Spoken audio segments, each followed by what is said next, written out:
Good evening, dear viewers. Tonight, we embark on a journey beyond the veil of the seen world, into a place where the past is never truly buried, and where objects, once thought discarded, still hum with ancient malice.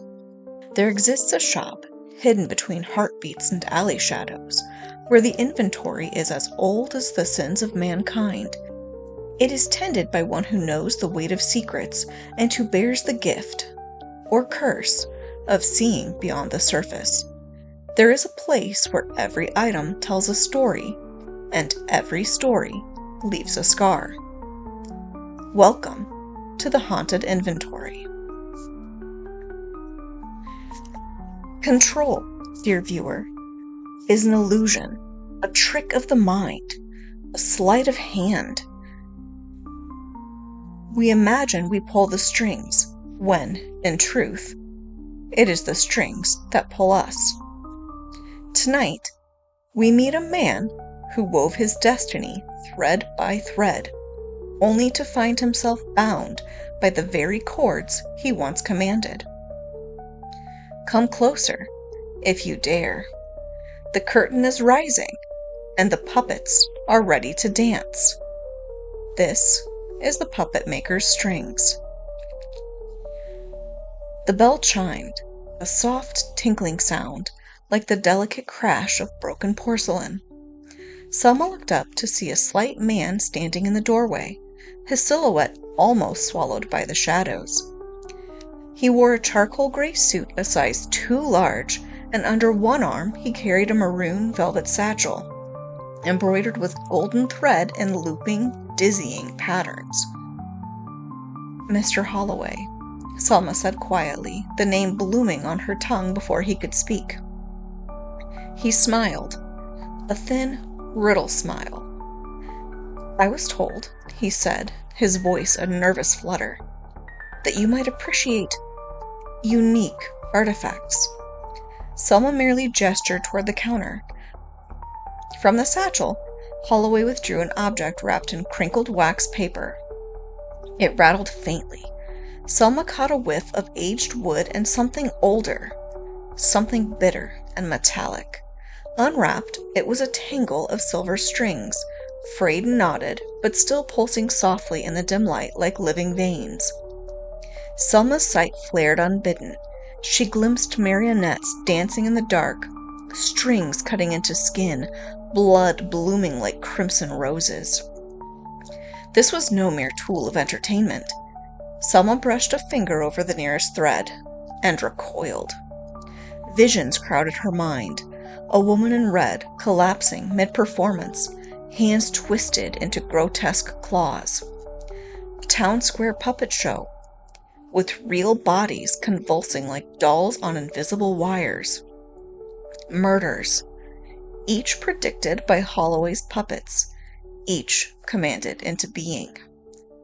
You did not simply foresee events, Mr. Holloway, Selma said, her voice edged with frost. You made them happen. Holloway's eyes gleamed.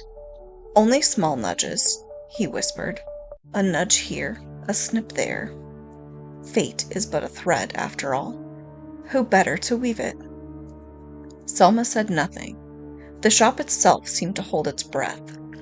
The silver strings curled toward Holloway's hand, eager, familiar. But there was something different this time. A sharpness, hunger. The strings had tasted freedom and desired more. The mannequins that lined the back wall, used for displaying cloaks and relics, began to tremble. At first, it was almost imperceptible. A twitch of fingers, a shuddering tilt of the head. Then, chaos.